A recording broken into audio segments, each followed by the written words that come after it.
नमस्कार दोस्तों, मैं आपको आज एक आदर्श कहानियाँ के अंतर्गत एक आदर्श माँ की कहानी सुनाना चाहती हूँ।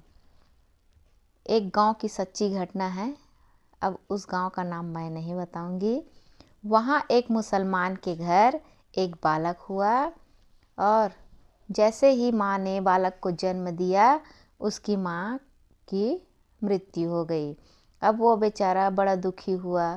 कौन? वो जो मुसलमान था वो, कि एक तो मेरी स्त्री मर गई और दूसरा ये मेरा जो छोटा सा नन्हा सा बालक है, इसका पालन पोषण मैं कैसे करूँगा। ये दोनों का दुख उसे सता रहा था। तो पास में ही एक अहीर रहता था और उसका भी जो अहीर है उसका भी 2-4 दिन का ही एक बालक पैदा हुआ था। अब जैसे ही उस स्त्री को पता चला कि उस मुसलमान के यहाँ एक बालक पैदा हुआ है और बालक पैदा होते ही उसकी माँ चल बसी है, तो अहीर की पत्नी ने कहा कि उस मुसलमान के बालक को यहाँ ले आओ और मैं उसका पालन करूँगी। तो अहीर है जो वो जाके मुसलमान से बात किया और बात करने के बाद उसको उस बालक को लेके आ गया।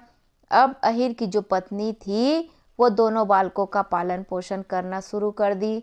उन दोनों को दूध पिलाती थी, स्नेह करती थी, प्यार करती थी और उस अहीर की पत्नी के मन में किसी प्रकार का द्वैधी भाव नहीं था कि ये मेरा बालक है तो इसको ज़्यादा प्यार करूं, वो उस मुसलमान का बालक है तो उसको कम प्यार करूं। वो किसी प्रकार का भेदभाव दोनों बच्चों में नहीं करती थी। अब बहुत धीरे धीरे समय बीतते गया, बालक बड़ा हो गया, कुछ पढ़ने के लायक हो गया। तो उसने उस मुसलमान को बुलाकर कहा कि अब तुम अपने बच्चे को यहाँ से ले जाओ, इनको पढ़ाओ लिखाओ और आपकी जैसे मर्जी होती है आप अपने बच्चे के साथ वैसा करो। वह उस बालक को ले गया और उसको बहुत पढ़ाया लिखाया। अब वो बच्चा है, वो बालक है, वो बड़ा होकर पढ़ लिख कर एक अस्पताल में कंपाउंडर बन गया। और उधर संयोगवश अहीर की जो स्त्री थी उसकी भी छाती कुछ कमज़ोर हो गई और कमज़ोर होने के कारण जो अंदर में घाव हो गया। इलाज करवाने के लिए वो जो बालक जिस अस्पताल में काम करता था, कंपाउंडर की नौकरी करता था, उसी डॉक्टर के पास वो इलाज करवाने के लिए पहुंची। तो डॉक्टर ने बीमारी को देखकर कहा कि इसको तो खून की ज़रूरत है, खून चढ़ाना पड़ेगा तो यह ठीक हो जाएगी। तो इसको खून कौन देगा? अब परीक्षा की गई तो मुसलमान का वह लड़का जो कंपाउंडर बना हुआ था वो उसी अस्पताल में नौकरी करता था। अब दयोग से उसका खून मिल गया। किसका? जो मुसलमान का बालक था उसका खून उसको मिल गया। अहीर की स्त्री थी, उसने उस बालक को पहचाना नहीं। क्यों? क्योंकि वह लड़का जो छोटा था, पढ़ाई करने के लायक था, तब उसके पिताजी को सौंप दिया गया था, लेकिन वो लड़का तो बड़ा हो गया था।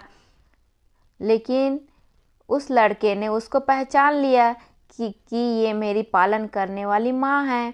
अब बचपन में उसका दूध पीकर पला था, इस कारण खून में एकता आ गई थी। तो डॉक्टर ने कहा कि इसका खून है वो इस स्त्री पर चढ़ाया जा सकता है। उससे पूछा गया, क्या तुम खून दे सकते हो?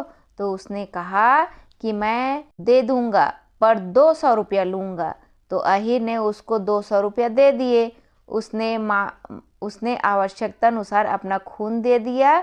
वह खून उस माई को चढ़ा दिया गया, जिससे उसका शरीर ठीक हो गया और वह अपने घर चली गई।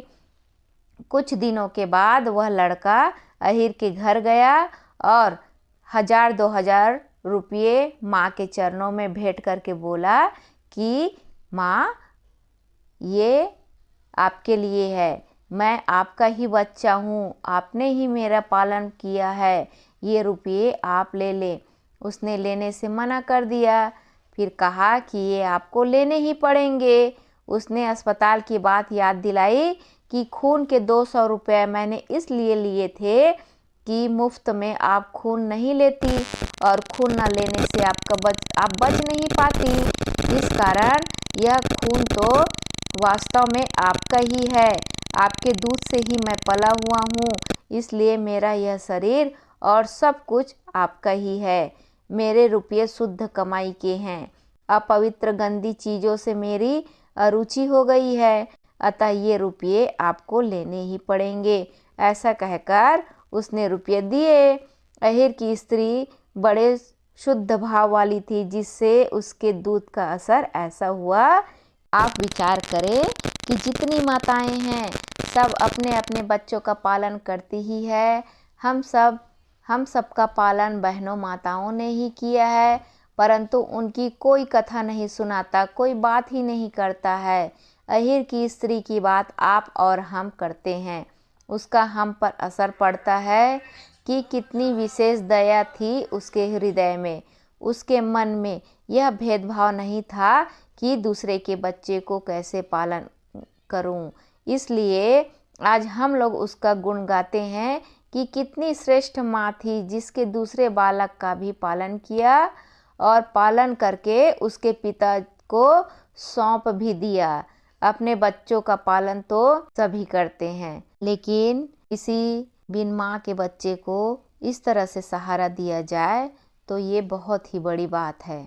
तो दोस्तों, मैं अपना ये जो आपको कथा कैसे लगा इसको ज़रूर कमेंट करके बताइए और मेरे चैनल को सब्सक्राइब कीजिए और लाइक कीजिए और शेयर कीजिए। और ऐसे वीडियो, ये ऐसी धार्मिक कथाएं, प्रेरणादायक कथाएं आपको जैसे भी चाहिए आप मुझे मैसेज कर सकते हैं। धन्यवाद।